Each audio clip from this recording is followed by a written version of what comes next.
નમસ્કાર મિત્રો, હું પ્રશાંત સથવારા દીવના છેલ્લા વ્લોગમાં તમારું સ્વાગત કરું છું. મને ઘણા લોકોએ પૂછ્યું હતું કે તમે ફેમિલી હોટલ જે તેમ કહેતા હતા તો રૂમ ટૂર આપો. તો આ છે star guest હાઉસની room tour.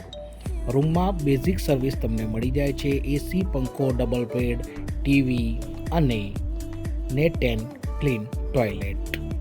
Service સારી છે. જમવાનું તમને અહીંયા નહીં મળે, પણ નાસ્તો બ્રેકફાસ્ટ તમે ફોન કરીને મંગાવી શકો છો. અને આ ગેસ્ટ હાઉસની ખાસિયત એ છે કે તે લોકો માત્ર ને માત્ર ફેમિલી પર્સનને જ રૂમ આપે છે. એટલે ફેમિલી સાથે જવાવાળા વ્યક્તિ માટે હું આ ગેસ્ટ હાઉસ 100% સજેસ્ટ કરીશ. ટોટલ 2 માળમાં હોટલ છે. નીચે રિસેપ્શન અને રૂમ અને ઉપરની બાજુ માત્ર રૂમ જ છે.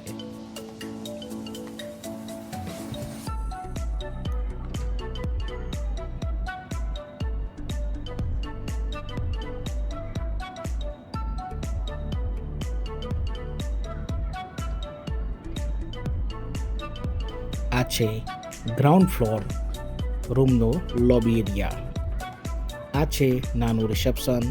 સ્ટાફ બહુ કોઓપરેટિવ છે, એટલે તમને અહીંયા રહેવાની મજા તો આવશે જ.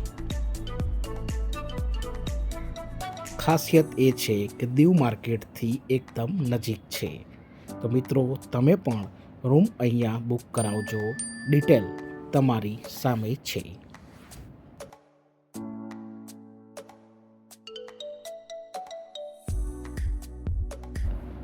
જો કાર લઈને ગયા હોવ તો ચિંતા ના કરતા, તેમનું એક લિમિટેડ સ્પેસનું પાર્કિંગ છે, જ્યાં પાર્કિંગ તમને મળી રહે છે. હોટલથી ચેકઆઉટ થઈ ગયું છે. હવે અમે સૌપ્રથમ જઈશું દીવનું ચર્ચ જોવા માટે.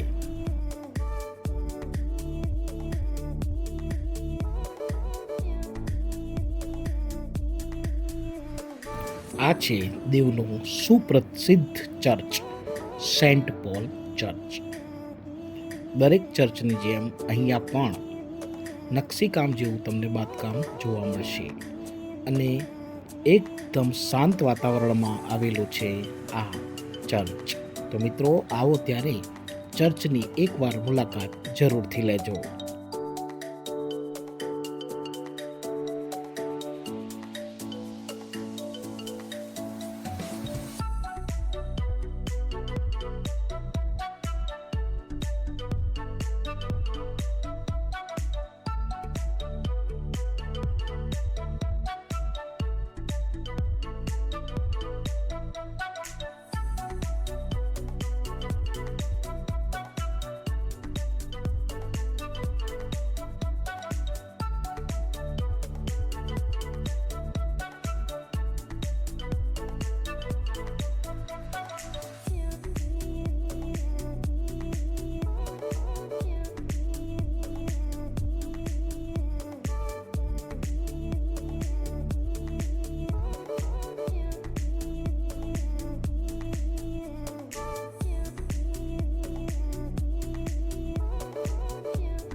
ચર્ચ જોયા બાદ હવે અમે નીકળી ગયા છીએ નાગવા બીચનો જ એક ભાગ, ડાયનોસોર પાર્ક.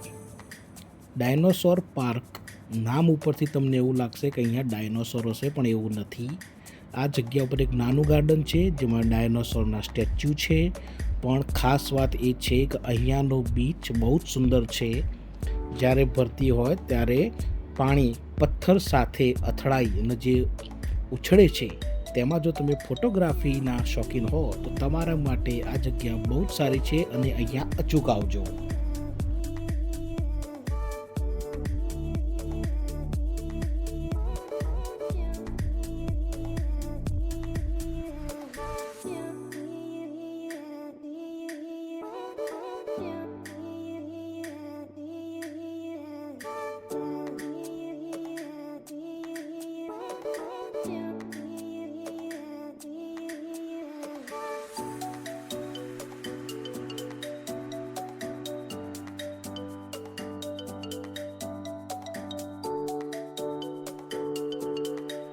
બીચ ઉપર જ તમને પોથિયા દાદાનું એક રંગબેરંગી મંદિર પણ જોવા મળી જાય છે.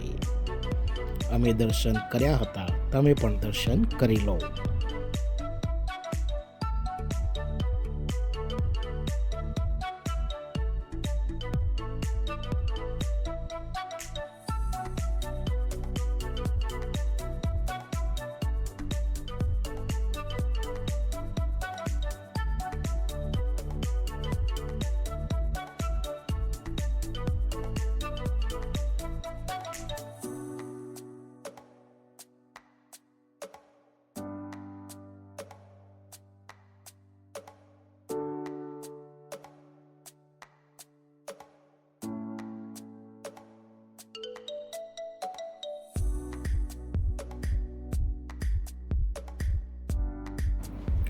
સમુદ્રમાંથી મળતી નેચરલ વસ્તુઓ તમને અહીંયા વેચાણમાં જોવા મળી જાય છે, જેમ કે રંગબેરંગી પથ્થર, નાના મોતી, કરચલા વગેરે વગેરે.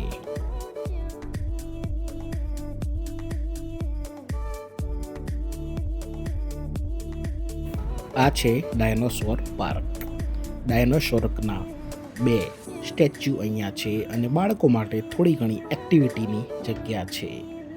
બાળકોને થોડી ઘણી મજા આવશે, પણ ખાસ મજા તો અહીંયા બીચ ઉપર પથ્થરો સાથે જે પાણી ઉછળે છે તેની જ છે.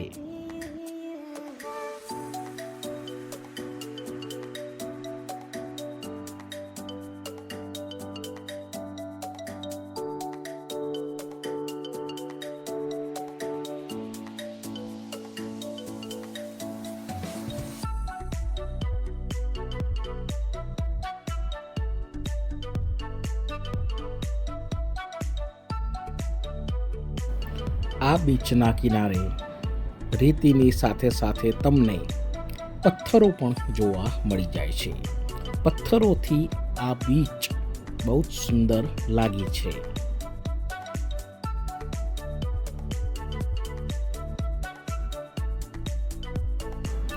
પથ્થરો સાથે પાણી અથડાઈ અને ઉછળવાનો આ નજારો બહુ જ સુંદર લાગે છે. એટલે હું તમને કહીશ કે જ્યારે ભરતીનો ટાઈમ હોય ત્યારે જ આ બીચ ઉપર અચૂક આવજો.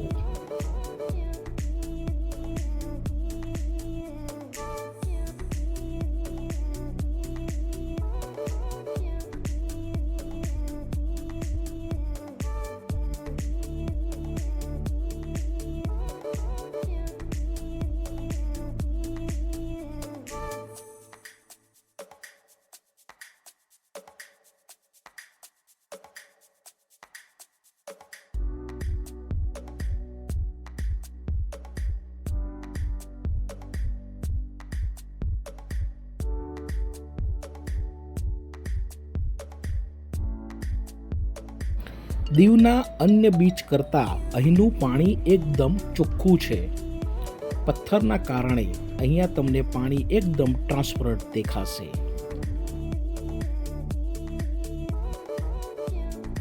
અહીંયાથી જ દીવ એરપોર્ટ ઉપરથી લેન્ડિંગ અને ટેક ઓફ થતી ફ્લાઇટ પણ તમે જોઈ શકો છો.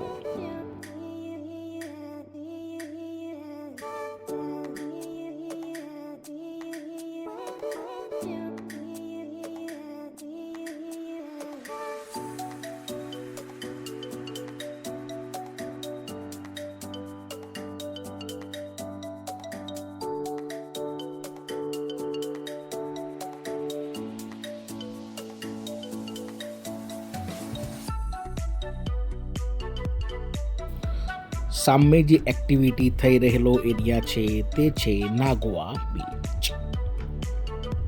હવે બીજી ફ્લાઇટ લેન્ડિંગ થઈ રહી છે, તે પણ તમે અહીંયાથી જ ઊભા જોઈ શકો છો, કારણ કે સામેની બાજુ છે દીવ એરપોર્ટ.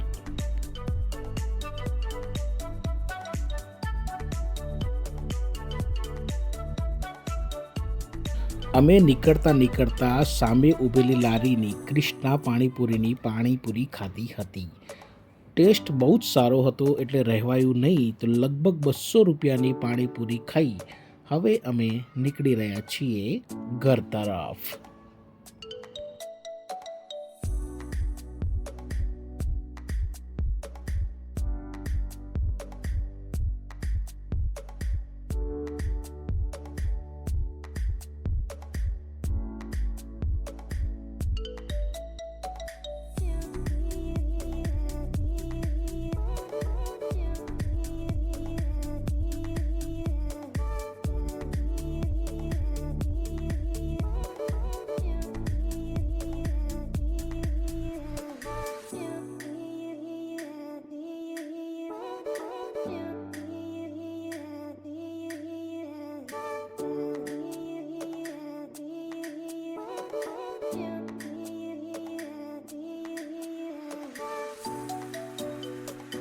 આપણે દીવમાં એન્ટ્રી લીધી હતી વણાકબોરા બાજુથી અને એક્ઝિટ કરીએ છીએ દેલવાડા બાજુથી. તો આ છે દેલવાડા બાજુનો એન્ટ્રી એક્ઝિટ ગેટ. દીવથી અમદાવાદ બાય રોડ અંતર છે અંદાજિત 380 કિલોમીટર. અમે ગાડી લઈને નીકળ્યા બાદ વચ્ચે એકમાત્ર હોલ્ટ કરી સીધી જ ગાડી ઘર તરફ લઈ લીધી હતી.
પરત આવવા માટે અમારો રસ્તો હતો દીવથી નીકળી દેલવાડા, ઉના, તળાજા, ભાવનગર થઈ ધોલેરા એક્સપ્રેસ હાઈવે થઈ અમે અમદાવાદ ઘરે આવી ગયા છીએ. જો તમે પણ અમદાવાદથી ભાવનગર કે ભાવનગરથી અમદાવાદ માટે ધોલેરા એક્સપ્રેસ હાઈવેનો ઉપયોગ કરતા હો તો તમને જણાવી દઉં કે હાલ તે રસ્તા ઉપર જમવાની કે ચા નાસ્તા માટેની કોઈ જ સગવડ નથી. થોડા સમય પછી બની જાય તેમ છે. કાર્ય ચાલુ છે. તો હાલ જો તમે જાઓ તો પાણી અને નાસ્તો સાથે રાખજો.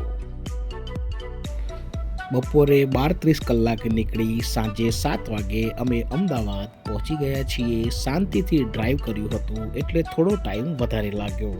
તો મિત્રો, દીવની આ સિરીઝ તમને કેવી લાગી, સાથે સોમનાથ અને સાસણ પણ તમે જોયું.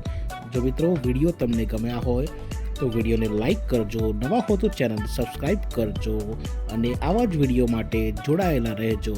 જય હિન્દ, જય ભારત.